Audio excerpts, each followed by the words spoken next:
It's December 25th. JLD here, and welcome to MSTR Today and the Treasury Titans. Merry Christmas to all who celebrate. Happy holidays to everybody around the world. Hope all is going well. Of course, nothing in this video is financial advice, and a quick little hat tip to Adam Livingston for this great still image of Michael Saylor that I, of course, had to turn into a fun little Christmas video. Thank you, AI, for that. But a lot of fun today. Hope everybody's having a wonderful day with friends, with family, with loved ones, wherever you may be around this world. Because even though December 25th is marking close to the end of 2025, which, let's be honest, was not a great year for Bitcoin, was definitely not a great year for MSTR in a lot of ways when it comes to price action.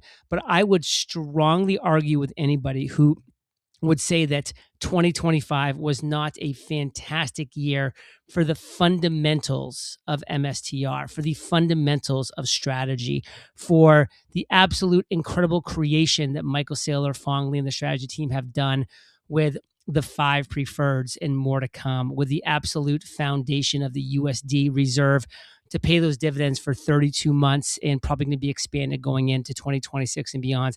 I think we are set up for a great 1, 3, 5, 10 years. So if you're with us, you're with us. If you're not, and believe me, if anybody looks at my social media, my X account, my posts on X, and my video comments, you would know there's a lot of haters out there. Well, if you're with us, you're with us. I think it's going to be a great ride. And Michael Saylor had a little message for us today. He says, Merry Christmas with an orange heart. And I actually wrote, ho, ho, ho, 2026 will be fantastic. So looking forward to just an incredible 2026. Of course, 2025 was a year we thought was going to be incredible and was on a lot of foundational things, both for Bitcoin and for strategy, but not for price action, as we're just going to call a spade a spade. And kind of going back over Christmas for the past 5 years, actually this is 6 years, the historical strategy, MSTR Bitcoin holdings on Christmas Eve. Back in 2020, MSTR held 70,000. 2021, 50,000 more, 52,000 more. They're up to 122. A whole year later, they just added 8,000 Bitcoin. Now, I was not a holder during this time frame, but that must have been tough. That must have been a tough year. Then they did jump it up a little bit with, what is that, 44,000. They increased from 2022 to 2023. Then things turned on fire. From 2023 to 2024, they went from 174 to 344. So 200, 300. I mean, we're talking like an incredible amount of Bitcoin was added to the list. What is that, like 280,000 Bitcoin?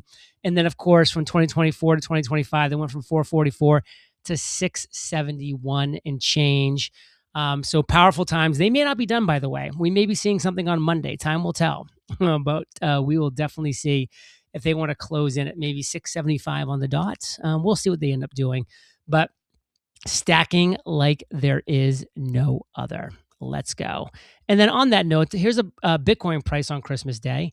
From 25 cents to $4 to 13 to 682 to 319. Woof, that was a big 50% drawdown. Up to 456, up to 896, 14 down to 3. Now talk about brutal. Even a year after that, it was only up to 7, but then of course up to 24,000, up to 50,000, then boom, down to 16,000. I was involved with this whole shenanigans here. Then up to 43, up to 98, and now down to 87. What is 2026 going to bring? Only time will tell. And here's that post I was talking about from Adam Livingston, the great picture, the head nod to him. He says, Merry Christmas to everyone, especially to all the MSTR bears and haters and losers who will continue to be proven incorrect far into 2026 and beyond. The orange singularity is inevitable, and Jesus loves you. That's what Adam wants to pass along. I did post something along here. I think I just said, yeah, right here. You better believe it is what I wrote, because I actually believe it very much so as well. Little message from CZ. CZ is telling you to buy the dip, says the Bitcoin therapist. CZ says, when Bitcoin was all-time high, have you ever thought, I wish I bought Bitcoins early? Guess what? Those who bought early did not buy at all-time high. They bought when there was fear, uncertainty, and doubt. Merry Christmas. And he wrote this yesterday. So CZ, in the flipping house. Let's go. And then we have Chris, who says at the beginning of 2025, when MSTR was trading at $350, I was actively calibrating expectations to the downside and warning people against the hopium that was being spouted by a number of bulls while still maintaining a long-term view. See below thread.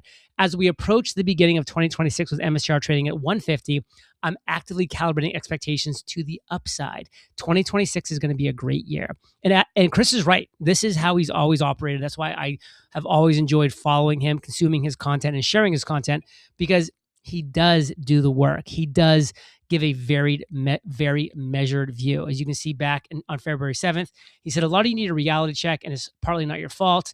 And he's talking all about the hopium that was happening and how you just need to kind of have some realistic understanding that this too shall pass. The pendulum is going to swing back towards the bottom. And then once it's there, which we're at now, it's going to swing back towards the top, which is what he believes. And I also believe in 2026 is going to happen. So here is to a great year. I have a great clip of Michael Saylor you're not going to want to miss. So sit back, relax, and enjoy.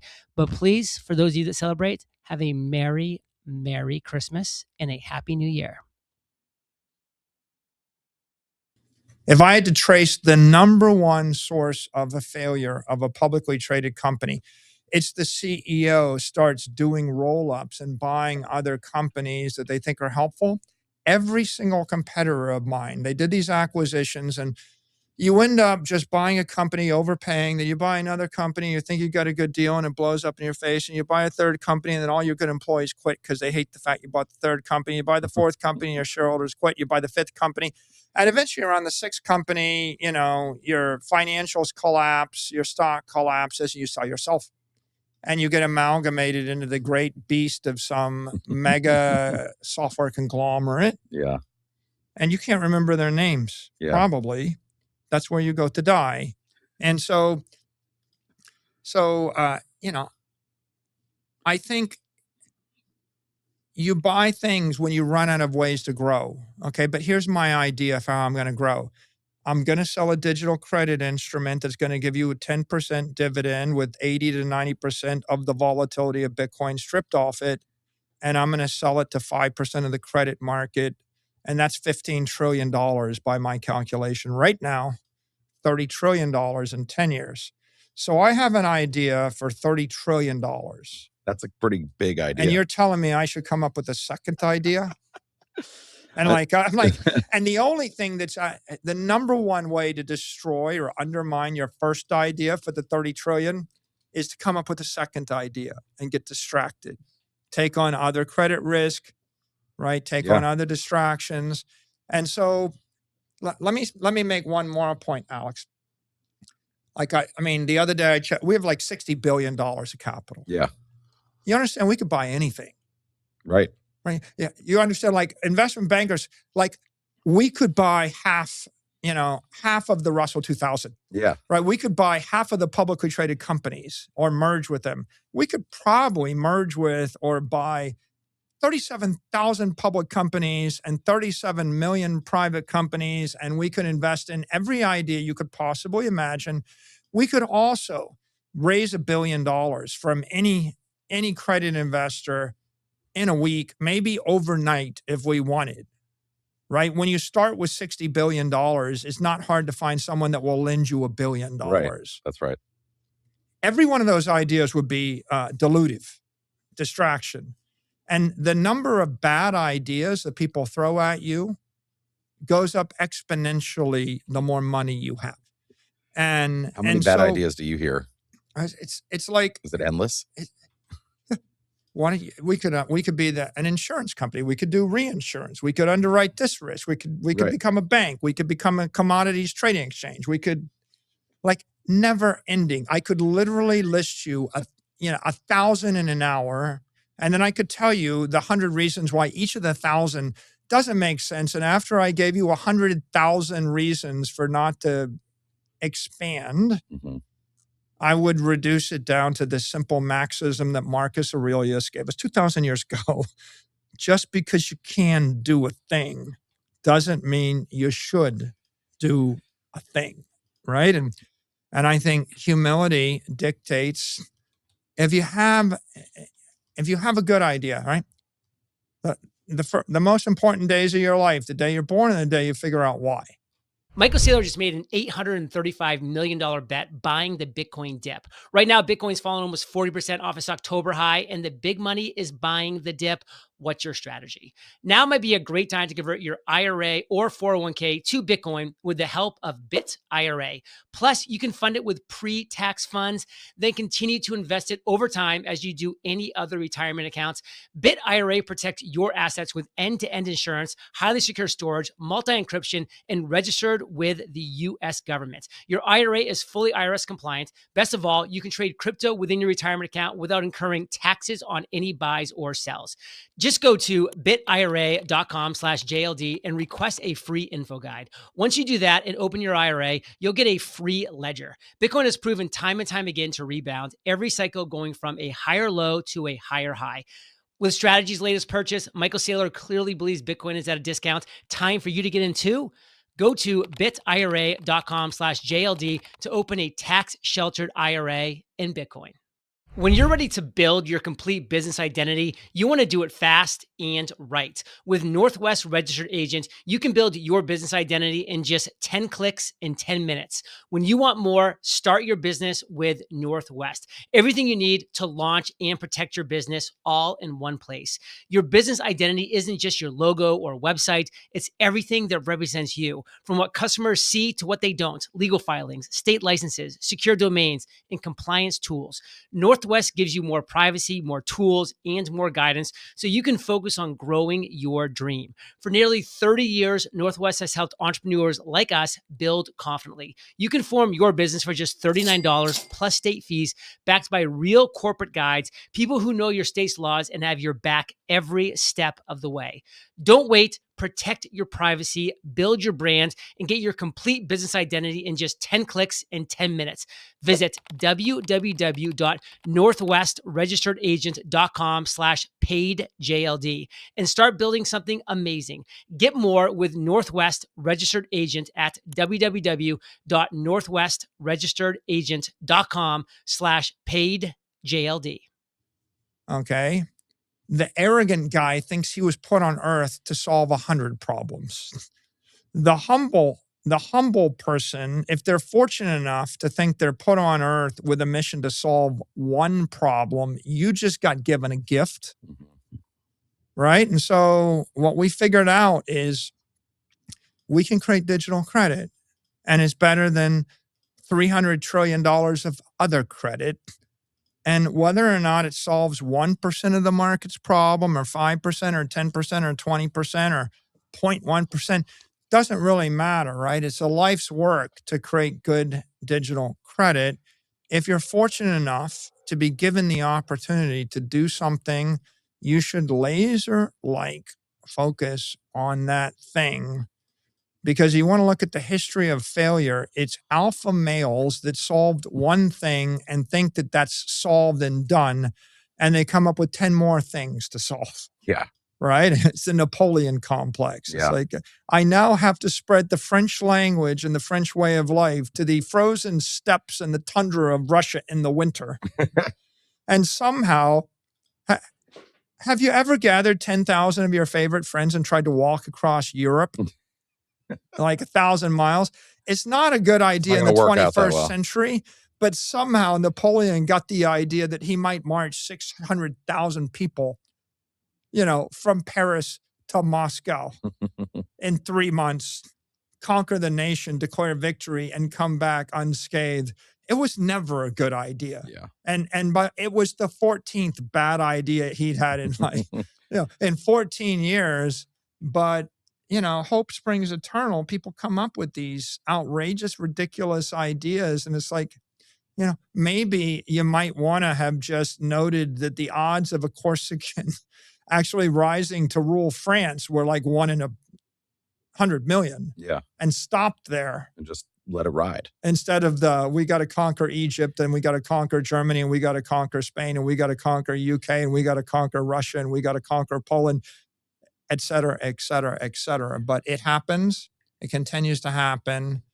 And I will get never-ending number of pitches for one more thing that we could do. And I would say you come back to Steve Jobs, right? And he just reminded people we say no to a lot more things at Apple than yes. I think this is a good answer. This right? you've Focus. I can't imagine how many people are asking you that question. Well, surely you're meant to do something with your Bitcoin. And of course you are doing this credit creation. But what about the other Bitcoin? The most profound idea, right, is put it in cold storage and sell $1 of credit every year. It's a profound idea. It's just not their idea. Yeah. Right. So the point is like, Yeah. it's not their idea and they're not getting paid money on it. So people are going to pitch you their Yeah. idea and they're going to either belittle, ignore, or ridicule your idea. Right. Because it's not their idea and everybody kind of feel, and there's another thing, which is a lot of times people feel like they need another idea, like, you know, after they had the last idea, and they underestimate the amount of maintenance and investment to actually nurture one good idea. You have nurtured it too. This has been a significant evolution too. Would you ever thought in the summer of 2020, I think Matt Walsh from Castle Island Ventures was the first person to see your filing in summer 2020 that you were buying Bitcoin within MicroStrategy. Could you, because this is an evolution since we've known each other, what would your 2020 self think about where you are now in going into 26? Well, you know, because this is you built a juggernaut out of this idea. My philosophy, and you could see it when I wrote the mobile wave, I just said technology is acid and it dematerializes products and services and it transforms. And if you have enough imagination and talent, you can create something magical that changes the world for the better. So my ethos, right, is the ethos of an engineer. Look at technology and figure out how to create something which is good for the world, right? Engineer a better world. You know, and I tried a lot of things, right? I mean, and I tried a dozen things that did not fly. Usher and Emma and Alert and Alarm and Wisdom and Angel, so many things. Yeah. And in 2020, right, you know, in a time of frustration and desperation, we discovered Bitcoin. And we grasp on it as a way to benefit our shareholders and our employees and our customers. And it was first an exercise in frustration and desperation. It really was was a do this, or suffer a painful death. Yeah. Right. And then it became, an exercise in transition and adventure. It's like, now that we've done it, what are we going to do next? Okay, someone will loan me $1 billion for free.